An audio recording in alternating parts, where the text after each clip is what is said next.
Hi, I'm Jean Newman Glock, Viking's ambassador at large, and I just returned from Antarctica 2 days ago.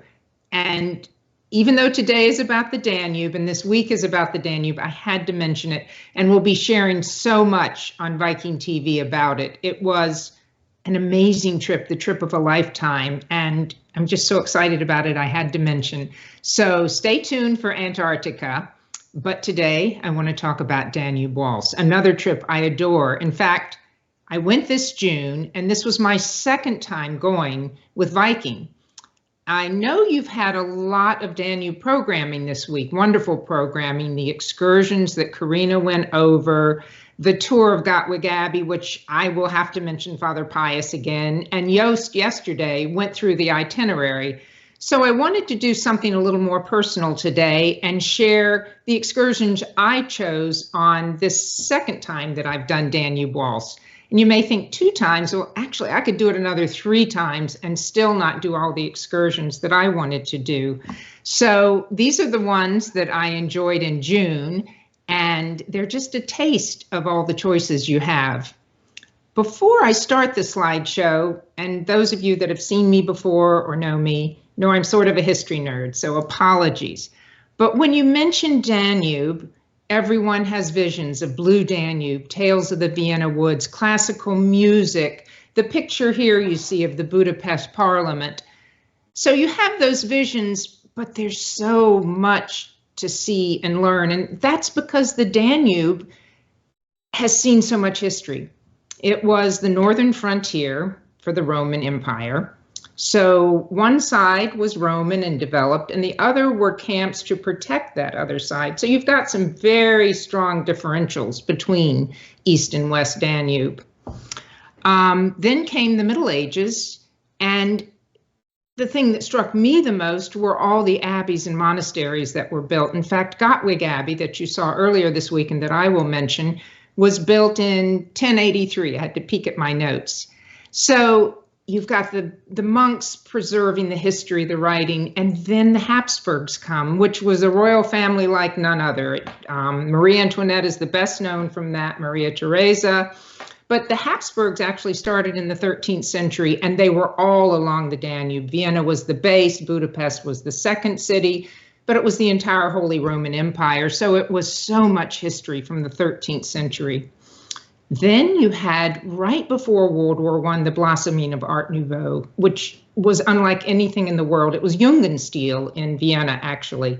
And I don't have slides of that this time because I took some other excursions, but it is such a fantastic part of both Budapest and Vienna and some of the smaller towns. World War I actually begins just south of here in the Balkans, but the Habsburgs end, as did so many royal families, abruptly with World War I. So it was a very hard stop, but what it did was left a time capsule of some royal palaces, sites, the opera houses. It is a time capsule of that, what the French called the Belle Epoque, that wonderful time, wonderful for some and very desperate for others, but right before World War I, when it was the Gilded Age. So you've got that time capsule. Then World War I, then World War II, sadly.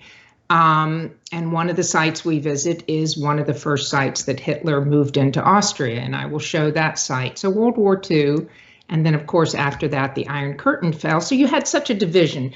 Everything along the history was a division, but what it has for us today is a glorious melding of cultures, of foods, of history, of traditions. And that's what makes it so rich. And that's what makes it probably, I think, the most popular river cruise itinerary there is. And of course, after the Iron Curtain, we are now seeing the emergence of Eastern European countries.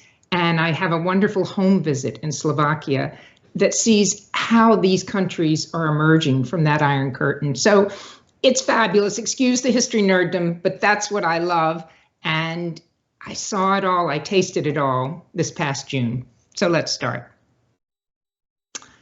I went on the Budapest pre-extension. I highly recommend it. My hotel was the Hilton right on Castle Hill. So you're right at the Fisherman's Bastion. You are in the Buda part of Budapest, which is really more residential, walkable, gorgeous. You could walk to the castle, their museums, the churches, the sites.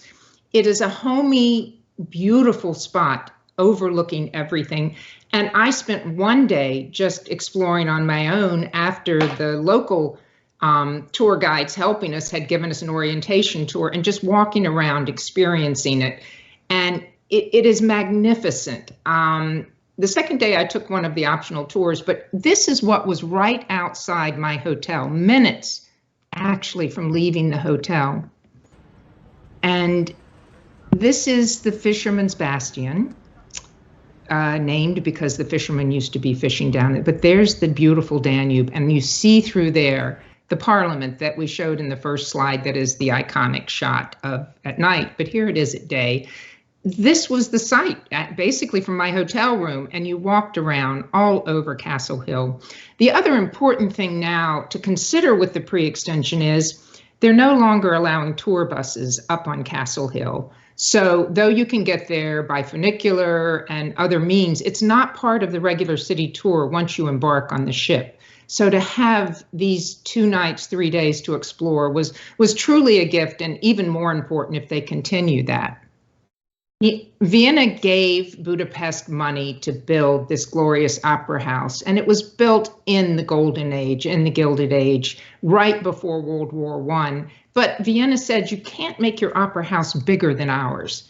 So they made it more beautiful. And it actually, to me, is probably the most glorious opera house I've ever seen. We took a private behind-the-scene tours.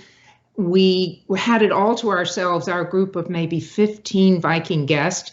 And then it ended with this impromptu little performance, which is not in the theater because they were preparing for a big opera. But they said, sit down on the steps here and let our finest soprano and baritone entertain you. So here's what we heard. It truly was exceptional, and I think you can hear them. But our own little private performance, which was more than magical. And there are guests sitting in the midst of this, as I said, time capsule of the Belle Epoque. So don't miss the Opera House tour. And then we embarked our ship. And the Viking longship was docked right 5-minute walk from the glorious Budapest market. We had a city tour that you needed a bus to get around to all the sites in Pest, but then we had an afternoon all to ourselves, and you could walk to the Budapest market, you could walk to all the sites in Pest, and you could also take the funicular, as I mentioned, up to Buda. But I love the market because to me, a market tells you so much about a culture, what foods they're eating, and I just love meeting the people who are running the market. And so here is the market, at least the entrance to it. And again, this was built right at the turn of the century, right before World War I. So it's a gorgeous, gorgeous space, but it is also a working market for everyone in Vienna. And what do they sell? Paprika. They sell paprika, and every one of our guests, including myself, wanted to buy paprika. And sort of like the history I described, there's sweet, there's hot, and then there's another one that I haven't quite figured out what the name was, but I bought it, and when I cook with it, I'll let you know. So there was lots of paprika, more paprika, and more paprika. So if you want to buy paprika, you are set. There's everything else in the market, from foods to fish to clothing, but they're definitely catering to the tourist here, and it was fun to buy it and bring it home. And who knows, maybe someday I'll cook it. Then I wandered down the streets and just by myself after the city tour, and chimney cakes are something that are very popular in Budapest. And I met this baker, and I was looking through the outside window, and he said, come in here a minute. So I came in, I didn't know what was coming, and he starts rolling a chimney cake like he'd been doing, but then he made a heart for me. And this is the attitude of the people of Budapest. It is warm, it is welcoming, it is wonderful. So go wander around on your own some. It is a very walkable city. And as I said, the longship is docked right near the center. Then, of course, what is hungry if it's not goulash? So we went out of the city for about a 20-30 minute bus ride to this beautiful area farm that you could see the animals, you could see the working farm. But most important, we had a goulash demonstration. And I'm going to show you the goulash demonstration. We all had to chop vegetables, which was a lot of fun. And they trained us how to make goulash, and you'll see it being made. But most fortunately, they had a chef in the building behind there that you see that made the goulash that we were served for lunch that was really delicious. So take a listen to our goulash lesson in Budapest. Show you how to cook the real traditional Hungarian goulash soup. Just to let you know, I don't have to be a chef for that because the recipe is in my veins. Goulash cooking, it could be 1 hour to 3 hours. One of my good news, we won't wait for this. I'm gonna show you in 10 minutes how to cook step by step. So you know it's outside cooking with fire, with a cauldron, 6 next to the cauldron and stir it. So for this amount of soup, we need 4 teaspoons of this. 1 for the money, 2 for the show, and 4 potatoes needs only half an hour, so now you can come with the potatoes, please. This all sounds like it's going very fast. Yeah, we have 3 hours for this. And needless to say, it was delicious. It was a lot of fun, very delicious, and we all enjoyed it tremendously. I would recommend the goulash excursion out to the farm. And that night, we had a beautiful sail away from Budapest. On the initial picture, you saw the Budapest Parliament that you've seen, I'm sure, in pictures lit up for night. But here I liked the bridge as we were going under and leaving Budapest, and we had a party up on the sun deck. And it was just all such a special time as we were all making friends and saying goodbye to a city that we had really grown to love. So here it is, the sail away party. As you can see, the temperatures were warm in June. Beautiful evening out there for a sail away party. And just exquisite with everything lit up in the city, both looking ahead and looking back. So a sad goodbye to Budapest, but the trip was just beginning. Budapest surprised me. I think many people go on this trip for Vienna, and Vienna is magnificent, and I'll get to that. But Budapest is the gem. It really is the gem. This was my next visit that was so incredible. Viking does home visits on many of their itineraries, and I always take them. One of the finest I'd ever had was in St. Petersburg, and I loved it, just getting to know people, seeing their homes. So I signed up for the Bratislava one in Slovakia. And they didn't do it privately for me, but I was the only guest who signed up. And I got to meet Maria, who was just so fantastic. She had lived a very different life from mine, and most of it behind the Iron Curtain.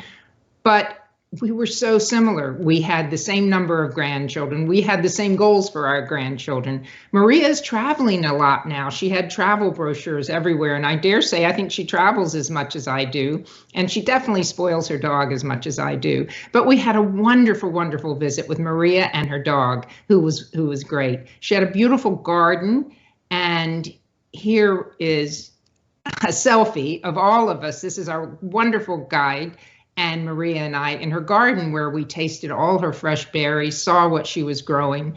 But to hear her life now, again, was so very similar to mine, her goals, her wishes, and that just meant so much to hear. And when I would ask about life behind the Iron Curtain, she would sort of brush over it, and that wasn't what she wanted to talk about. She was looking ahead. She was happy. She was thrilled, except during COVID, and she missed Viking guests so much. And I was the first guest to come back after the pandemic, and she said, please, please tell people to come visit me. Tell them my cake is delicious and my berries are delicious. So I'm passing the word from Maria. It will be a visit you won't forget. And you'll still have time to walk around beautiful Bratislava, but time with Maria was really a treasure, and I miss her, and I hope to go back.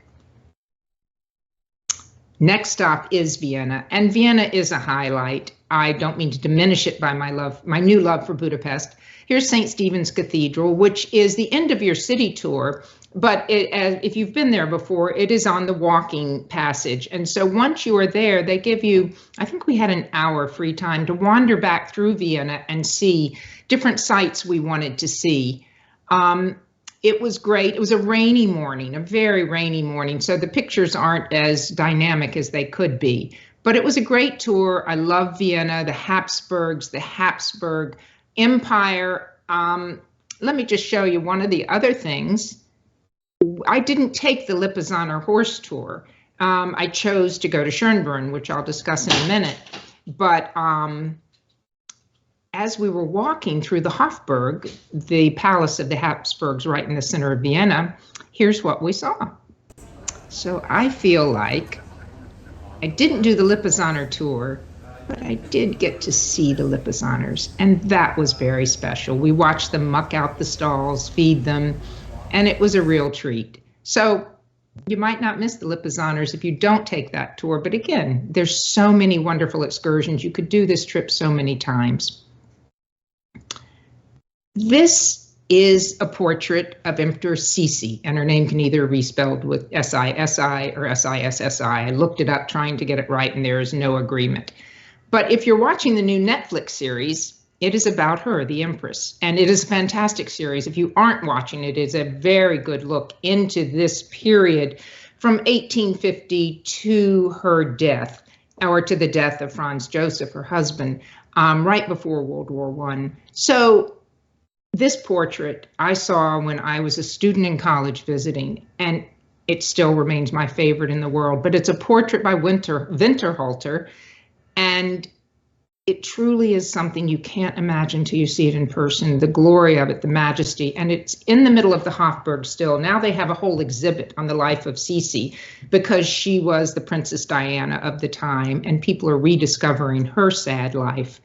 But I highly recommend going in the Hofburg, seeing the royal apartments, seeing the Sisi exhibit.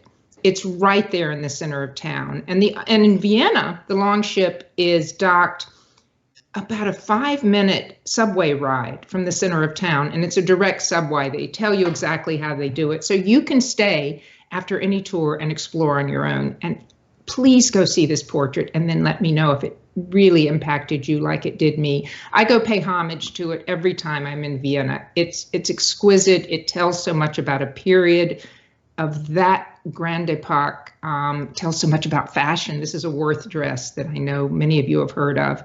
So it's magnificent, and it'll tell you a lot. And it's in the Hofburg Royal Apartments, right in the center of Vienna. This is from my first Viking trip, and so the hair's a lot shorter. But I wanted to show you a very fun excursion, and that's learning to waltz at one of the oldest dancing schools in Vienna. I've never waltzed, and as you can see from the photo, I had a wonderful time, and I had a very tolerant partner. But waltzing is so much part of Vienna. There's so many balls still, and if you're fortunate enough to be there when there is one, you might get to attend. But learning to waltz with some of the masters of Viennese waltzing was a total treat. So even if you haven't waltzed, and even if you're not a real good dancer, and that includes me, I would seriously consider it. It was a great time. I did choose, as I mentioned, Schönbrunn Palace. I love the royal history, but Schönbrunn is the summer palace of the Habsburgs right outside of Vienna, and it is glorious. I took this picture because you see the two eagles up on the stand. It was not only the summer palace of the Habsburg, but Napoleon put those eagles up when he took over. And Napoleon married a Habsburg after Josephine, Marie Louise, and their only son, the King of Rome, grew up here until his early death in his early 20s, and they have his death mask there. So you have such a melding of history from Napoleonic times up to the present. And it is, again, a beautiful palace that you need to see. And I love the palace. There's a little bit of the decorative arts left, and that's important to see. But what is really exquisite are the gardens. And I said it was rainy that morning in Vienna, so never despair when your day starts with rain, because this is the same day, and this is how it ended, just in time to experience these gardens. And like so many gardens of this period in the late 1900s, it's modeled after Versailles and beautiful. So I took this video, and just so you could see the full spectrum, this is the back of Schönbrunn. And they, of course, have carriage rides. Listening to the horse clip-clop around, I thought was very wonderful. I have some commentary you probably can't hear well because I posted this on Instagram, of course. But here's the gardens. And these are not tourists. These are Viennese citizens that come out for the day and the afternoon to enjoy the glory of these gardens. So visit Schönbrunn, but save enough time. And I'll be honest, I cut off the tour inside when I saw time was fleeting and ran out to the gardens to spend time myself. So always make your own decisions, even when you're on a guided tour. Check with the guide, but make your own decisions. And I was really thankful for the time out in the gardens. Another reason to love Vienna, hurricanes. If you haven't heard of them, number one, Vienna is the only capital city in Europe that has vineyards within the city limits. And hurricanes are like family style, I'd call them diners. I'm from the South, they're fancier than diners, but they're family style places that locals go to eat, drink, and they're right on the edge of the vineyards. So you can walk in the vineyards, but while enjoying the young wines that they have just made, and also the wonderful foods of Vienna. And there's usually music, dancing, and our group had a wonderful time. So again, the hurricane dinner is a total treat. So let's take a look at this fabulous dinner.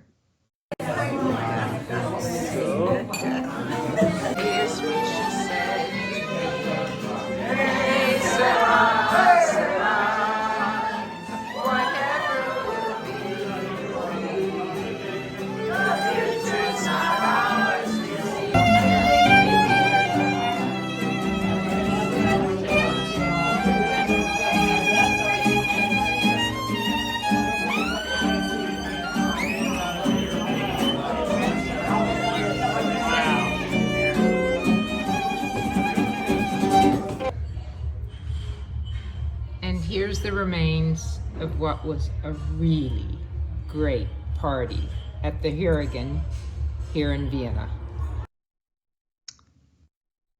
So it was a wonderful time, and I highly, highly recommend the Hurricane. There are different ones you can visit. They're all over, spotted around the city, and they're all wonderful. The next morning, we were sailing into Krems, and if you've seen the earlier episode this week of Göttweig Abbey with Father Pius, you know all about it, but I had to show it again because it is such a highlight and such an exclusive visit. But I was sitting on my balcony as we were sailing into Krems, and it slowly came into view, which was magnificent, knowing that's where we're going. Here it comes. There it is in all its majesty. So I had a glimpse. I had actually met Father Pius at a christening dinner earlier in March, and he had kindly said, do let me know if you're coming. And of course, 2 months later, I'm coming, and it was a Sunday. And he had Mass, of course. They all handle Mass in parish churches. But luckily, after we did our tour, he came to see us. But before, I wanted to show you the imperial staircase again. Okay, I'm sure you hear a helicopter in the background. I live in right outside Washington, D.C., and I believe that is President Biden's, which you know it is because there are always 2 helicopters. So excuse the noise, but that's living outside Washington, D.C. Anyway, here's the imperial staircase. I know that you saw in the earlier presentation this week, but it's so gorgeous. I just really think you need to see it. And in the end, you see another view of beautiful Göttweig. I just loved looking up. They had the mirror to see it, and then you see Göttweig. And this is the wonderful Father Pius, who is everyone's best friend after you visit. He rushed in from Mass to see us. He's such a dear, and I count him as one of my closest friends. But I'm going to let you listen to his goodbye to all our guests that day. Privileged access for Viking guests. We're doing this tour only for Viking guests. So wow. So we're very honored that and happy that you're cruising and traveling again. Doesn't she have to share that then? No, that's for her. So thank you very much for your visit. Take care, stay healthy. God bless you all. and maybe we see us once again here at Göttweig Abbey. We have beautiful guest rooms, double rooms, so you can stay overnight here and visit the Wachau Valley. Oh, sure. Take care. Thank you so much. Goodbye. Oh, All the thank best you. for you. And see you on board of one of the new ships soon. And very soon. Very soon. Thank you. Goodbye. Thank Bye you. now. Bye-bye. Thank you. That was so nice of you.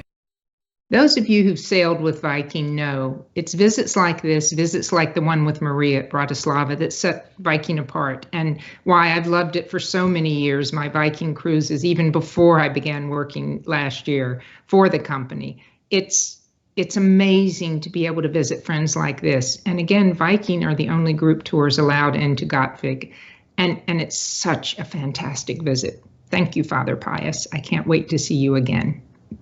And the goodies that the guests mentioned, if I had to share, are the wonderful apricot brandies, apricot schnapps, apricot jelly that that you taste on the tour and then you can buy in the shop. Father Pius gave me these, and I did share them, but with the crew on board, and they loved having a chance to taste all the goodies too. I did keep the book, which I'm trying to read, even though it's not in English, but I wanted a memento. It was a wonderful visit, and I know you'll enjoy it too. I just had to put in breakfast on board. It's always such an artistic presentation. I'm usually the first one up for breakfast. I love sitting, having coffee, watching where we're sailing into or where we've arrived. This was the morning where we were sailing the beautiful Wachau Valley and the vineyards, and this was just breakfast that looked very artistic to me, very perfect, and I really miss it. Here's a view of the beautiful vineyards as we're sailing along the Wachau Valley. And of course, we'd been tasting the wines from the valley throughout our entire trip, and that was a treat. And the vineyards were at their height. They were beautiful, beautiful. It wasn't harvest time in June, but we were tasting some wonderful vintages from earlier years. And that night, we had the most fabulous dinner, a taste of Austria. And as you can see, we had the pretzels. I don't know if you can read the menu, but we had every specialty of the region, and the weather was glorious. We're sitting out on Aquavit Terrace. It was a wonderful, fun dinner, and I didn't get a picture, but our great tour director was in lederhosen, and several of the staff were in local dirndls. It was beautiful. It really gave us a taste. Even though most of us had eaten on shore at different stops, this really brought it all together and was a special treat as we were sailing. One of the beautiful Bavarian villages is Linz, and this is just the Viking ship arriving at Linz.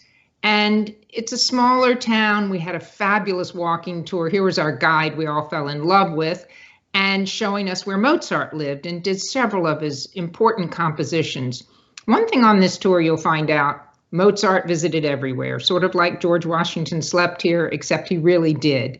And Mozart is the favored son of every destination, but Linz has a special claim, and we all loved seeing where he lived, and many other sites of a smaller town. This was interesting, and I didn't know whether to include it, but I thought if I was interested, you may be too. I knew that Linz is where Hitler had delivered his Anschluss speech when he took over Austria. And so I asked our guide, the tour had ended, but I said, where is that famous balcony that I've seen pictures of? So she took our group here, and this is the balcony.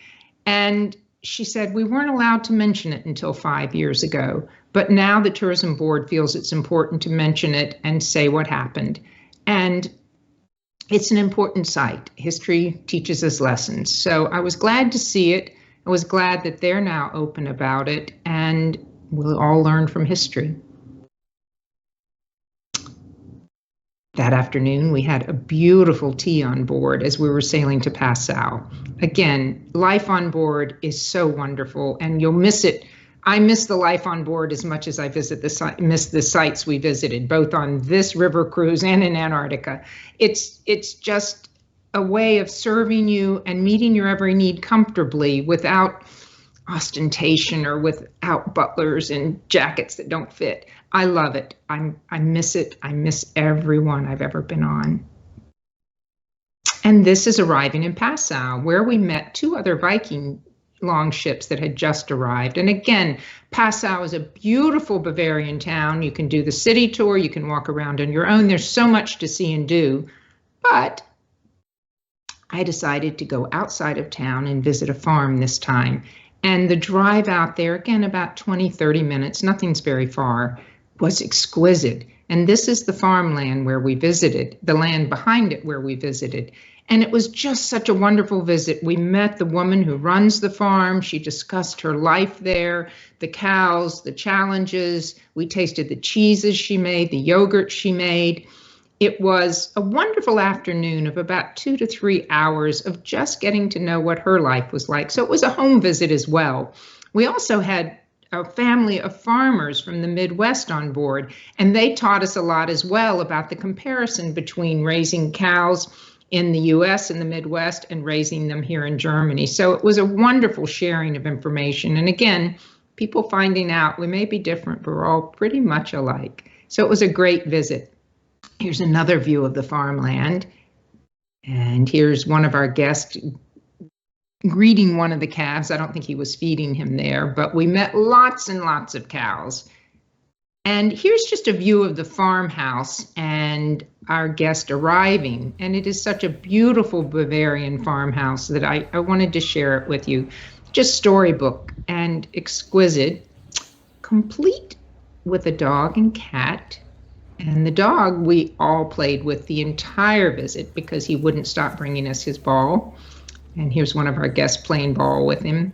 But again, we became part of her life for that day, and it was a very special visit, and it was our last one of the trip. So I loved saying goodbye on a personal level with a family on their farm. And that's a summary of what I saw and did on my last Danube Waltz tour. Again, I'll do it again in a heartbeat, and then I could do all new excursions, or I might repeat the same. I'll certainly visit the Portrait of CC again, but it's so much to discover. It's so much more than you think, and there's so much history that defines this short area of the Danube. There's really nowhere else like it in the world. So I wanted to end with this video that you've seen if you follow any of Viking's Facebook posts, but it is sailing out past the beautiful Parliament of Budapest.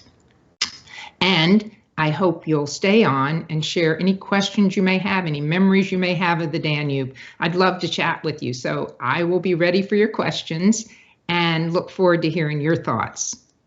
Goodbye to the Danube. I also mentioned that this is by far the most expensive building of the country. It was beautiful. Thanks for watching, and I'm here in Alexandria, Virginia to answer any questions you may have. I know that Joost did a thorough presentation of this itinerary yesterday, so you may have had all your questions answered, but if you want a more personal take, I'm here and I'm ready for your questions. Also, a reminder to subscribe to the Viking.TV channel so you get notices when the live streams start, and when you ask questions, you don't have to keep signing in, which is nice. And as I mentioned at the beginning, love your questions on Danube, but I'm still reveling in Antarctica that I just returned from a few days ago. So if you have anything pressing on Antarctica before we get the Viking.TV shows up, feel free to ask today. Thanks. Bree? Certainly. Thank you so much, Jean. I'm pleased to ask some questions on behalf of the viewers at home. I'd like to begin with a very general question from Alfreda in Grimsby, who asks, what was your personal favorite, best part of this itinerary? It's like asking your favorite child sometimes, but you know, it was the home visit in Bratislava. It just struck me so much how alike we were, and just to be in her home, eating cake, meeting her dog, it gave me a different taste than all the tours, which were wonderful, but that was pretty special.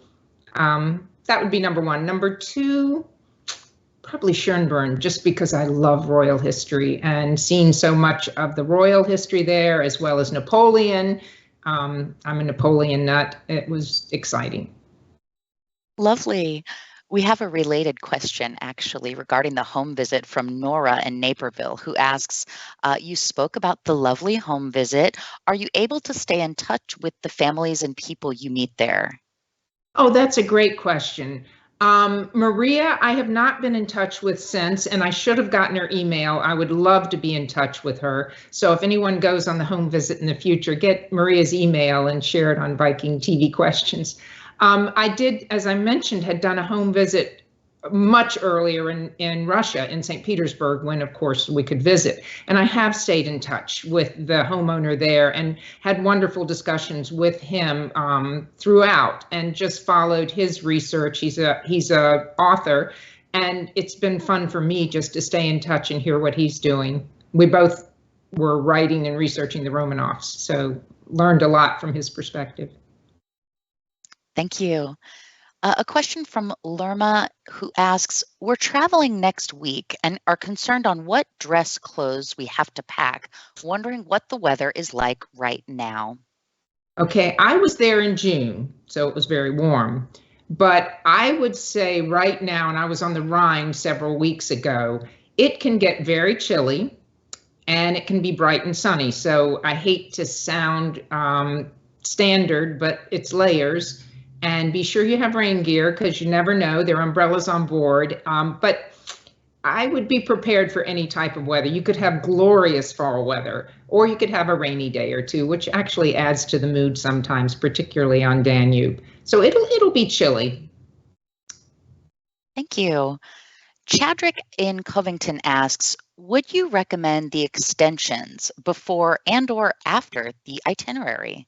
Absolutely. I mentioned at the beginning, I did the Budapest extension, and it was fantastic. And I spent most of that extension on my own exploring, walking around Budapest. And I know many of the guests were doing the post extensions, and I've heard from several of them that they're all just extraordinary. So I would consider that. I personally always prefer pre-extensions, because Viking treats me so well on the ship that once I've left the ship, nothing quite measures up, but the extensions will. I'm sure they'll be wonderful. It's just my feeling of leaving the ship that I've felt so comfortable in. I'm heading home then, but always consider them, but particularly beforehand. And that gives you time to recover a little, go at your own pace. And the tour directors that are at the hotels for the pre and post extension are extraordinary. They help you through everything from money changing to pharmacies to shopping for a little bit of food, the best restaurants. They just make it very easy to explore new areas. So highly recommend. I did Nice before a Rhone River cruise, and that was unbelievable as well. Just right on the Riviera, time to walk up and down the Promenade des Anglais. And also they took you to Monaco to the casino if you wanted. So always consider those. They add so much to the trip. Lovely. A question from Margaret in Illinois, who asks, what was your favorite stop? Okay, well, we'll take out the home visit since I've already done that. I think it was Budapest. Vienna, of course, has so much and is just phenomenal. And you saw the things I loved there, Schönbrunn, the Hurricane dinner.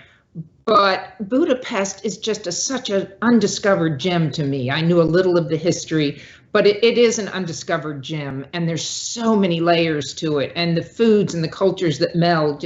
You know, they always say Istanbul is where East meets West.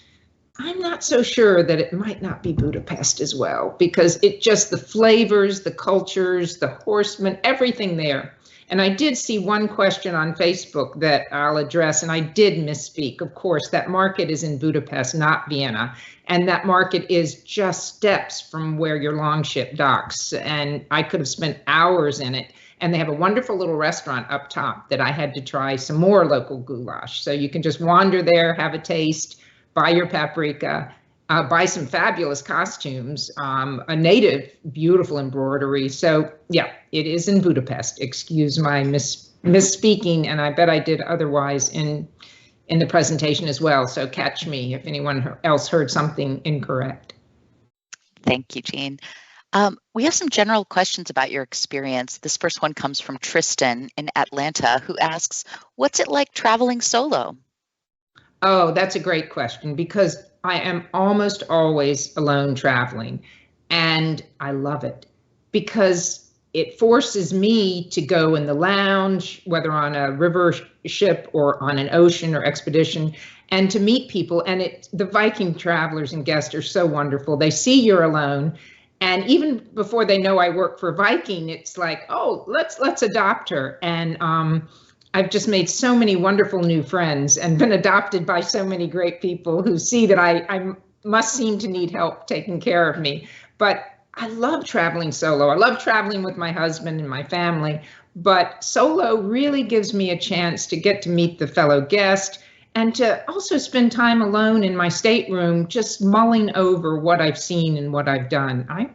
I like it. I won't say I prefer it, but I do to my husband because I can't say that. But I do love traveling solo. And on a Viking river ship as well as ocean, I've always come home with so many friends. Oh, how nice. Our next question comes from Alvia, who asks, what if you don't want to do any of the excursions? Do you go out by yourself? Oh, great question. Of course, it depends where you are. But I'm trying to think, there's nowhere I have been in Europe or on any Viking trip to date that daytime you aren't perfectly fine going out on your own, exploring. And of course, when you're on the long ships, you're docking right near the center of the city. In Budapest, and I mentioned in Vienna, you're one quick subway direct ride to the center of Vienna. And I'll often not do any of the included or optional excursions because I just want to explore on my own. Maybe I want to go to a grocery store or I want to wander back to a cathedral. It's such a great option. And I think so many people feel compelled to pack their schedule with the included and then an optional and rush.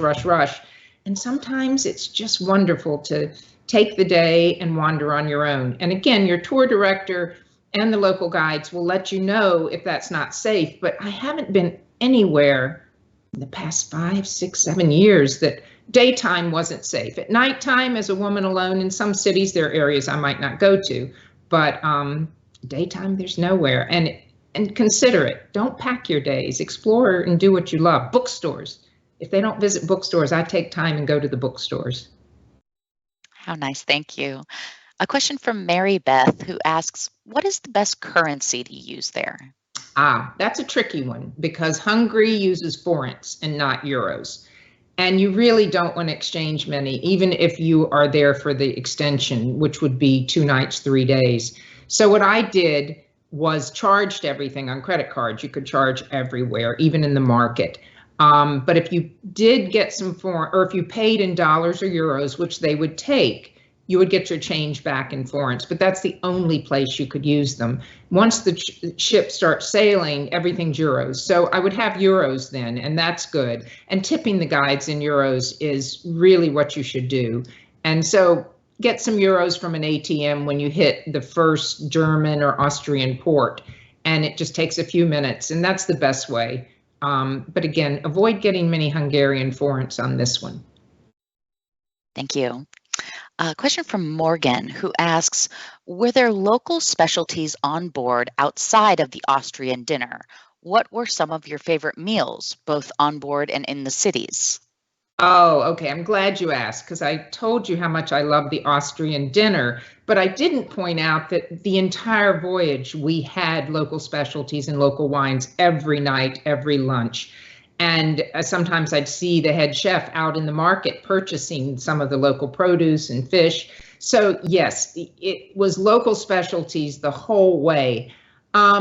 Favorite meal? Mine is always Wiener Schnitzel. You know, great, and they're huge. They're like this big, bigger than the plate of breaded veal, very, very thin. So I love Wiener Schnitzel. Not much of a beer drinker. But I love the local wines, and most of the ones we tasted were very young, very fresh, very light. And so I enjoyed that. And of course, as I mentioned, I ate goulash at the market. I ate goulash when we had the excursion. Chocolate, you know what I didn't mention, and I should have, is Sockertorte. And of course I had a Sockertorte. And the big question in Vienna is where you have your Sockertorte. It is major competition between the Soccer Hotel and the Demo Cafe. So my advice is go to both.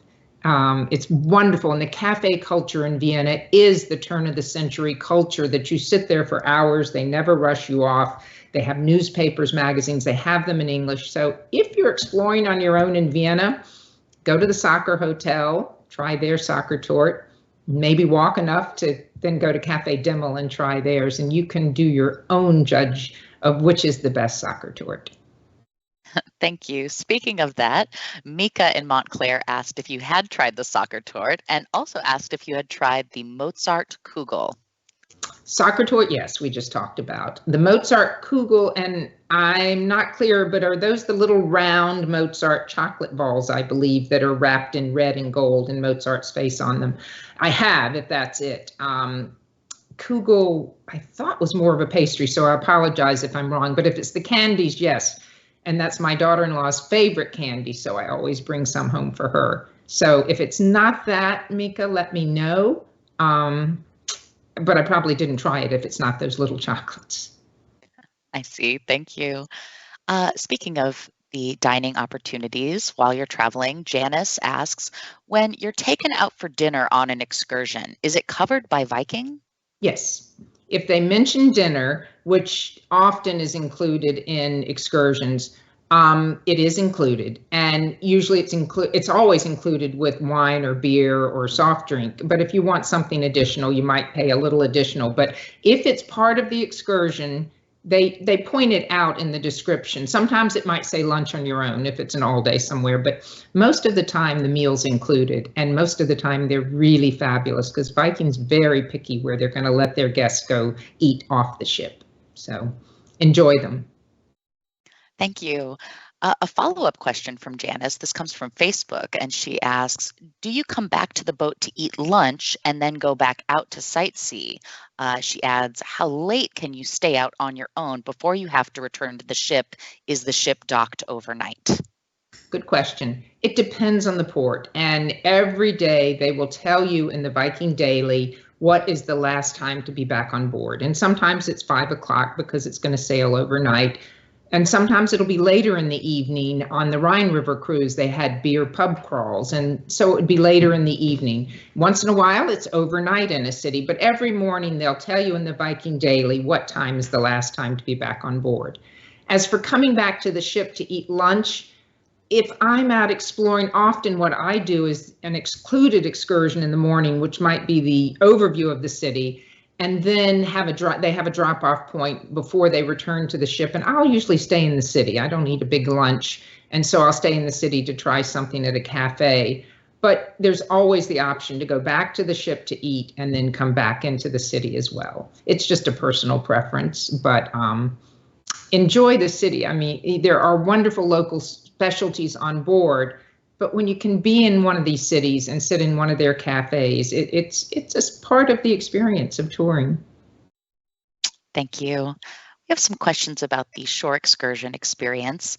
Marcos in Issaquah asks, is Göttweig Abbey an included excursion or is it an optional one? It is included, and it is a privileged access one. It is amazing. And it is truly privileged access, as you heard Father Pius say, just for Viking guests. So it is, some privileged access are not included. This one is, and it is magnificent.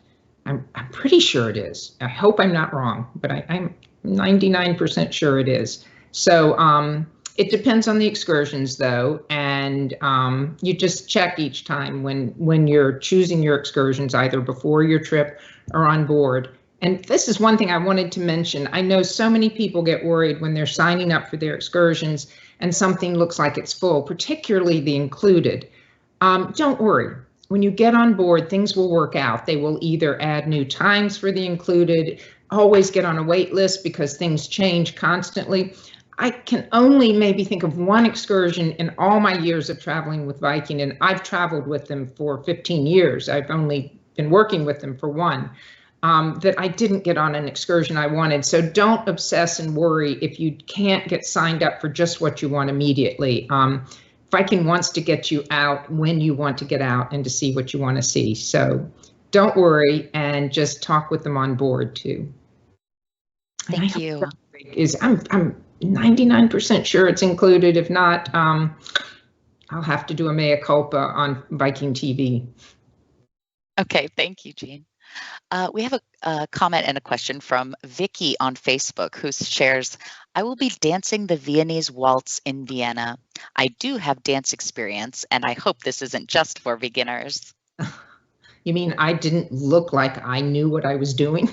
I was most assuredly a beginner. But no, this dancing school, the professionals that run it, the one Viking uses, is exceptional. And if you come with dance experience, I think you're going to be the one guest that is demonstrating all the dances for everyone else, and they'll help you learn new things. It's small classes, and they would go with all skill levels, from mine up to yours. So go and enjoy it, and I know you will. These instructors really know how to excite everyone and include everyone in the lesson.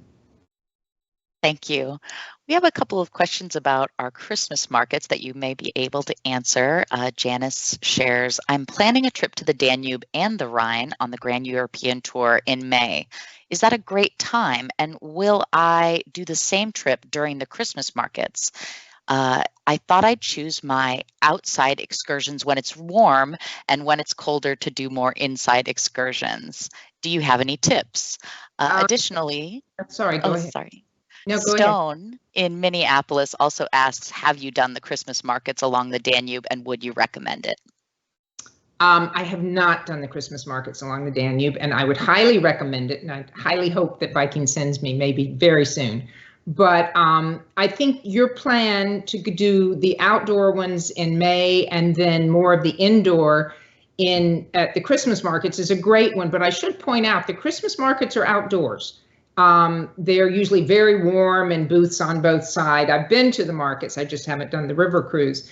And you're drinking hot Glühwein along the way. But the Christmas markets are almost all outside. Some of the shops you sort of go in, but it's an outdoor market. So don't think it's all going to be indoors. But, like on Danube, I would say do Schönbrunn in May and do Hofburg Palace when you go in the winter, because that's all indoors. So that's a great plan. And as I said, there's so much to see along these itineraries, the Danube and the Rhine, that even with 2 trips, you're not going to be able to see everything you want. So that's a good plan.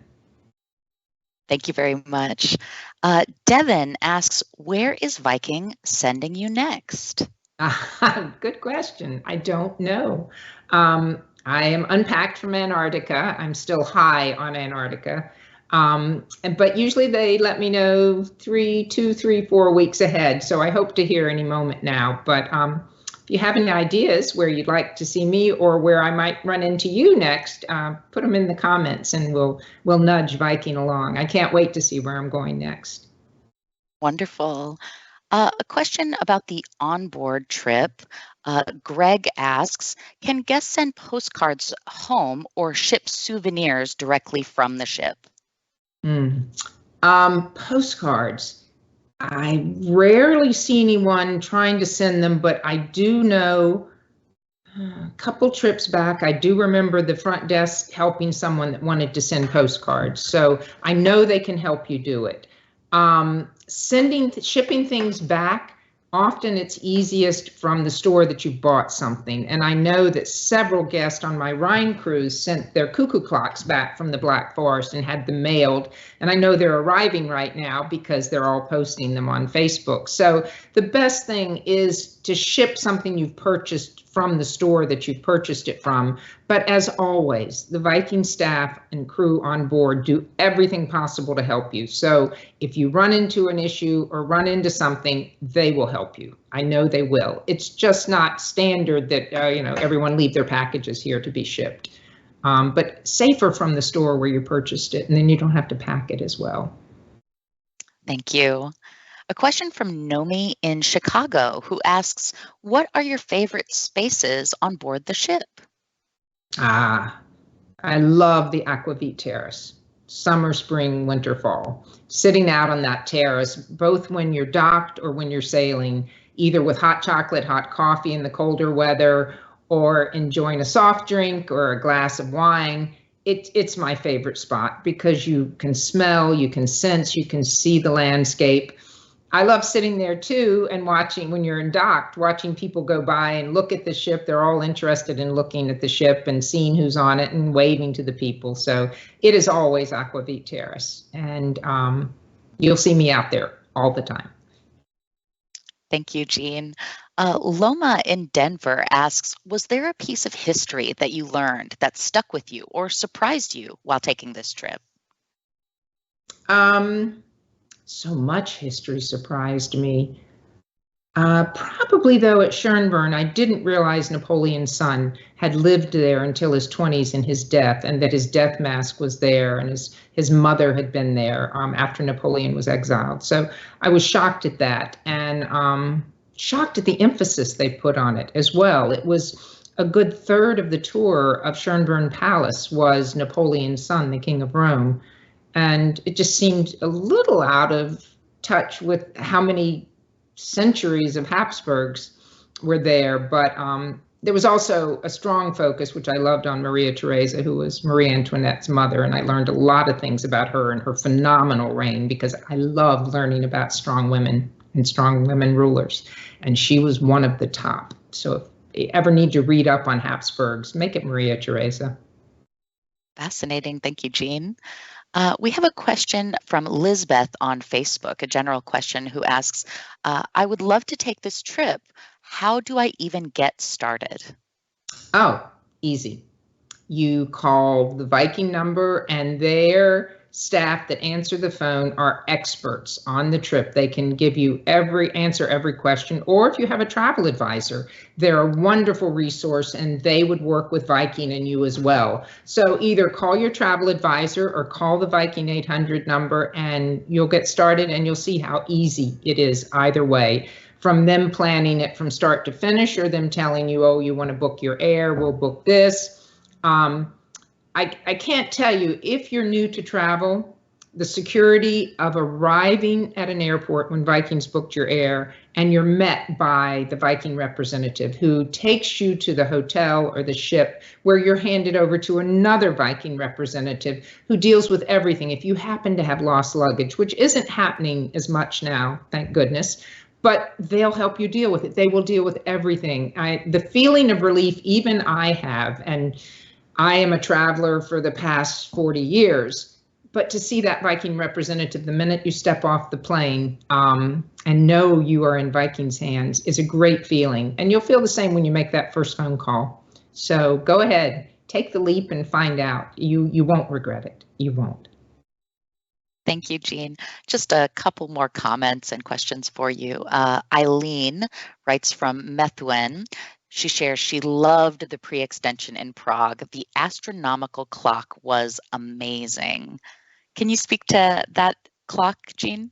I didn't do the extension in Prague, and I had seen the clock when I was a college student. And as you can tell, I'm pretty distant from that. So it is an amazing clock, I know, and I have vague memories, but I apologize. I can't even speak to the years or the construction of it. So maybe that's where they should send me next so I can learn a little more about it. I'm sorry. All right, thanks. Sounds like a plan. One more question, follow-up question from Penelope in Battlement Mesa, who asks, when you mentioned that the weather could be cool, what does that mean as far as temperatures? Roughly 40 degrees or so? That's a good question, because I'm from the South, and cool is anything below 70. But if you're from Minnesota, or I forgot, where is she from? Battlement Mesa. Not sure where that is. Okay, well, when I say cool, I'm thinking in the 40s, 50s. But you know, the great thing is just Google and say temperatures in Budapest in May, or temperatures in Budapest in December.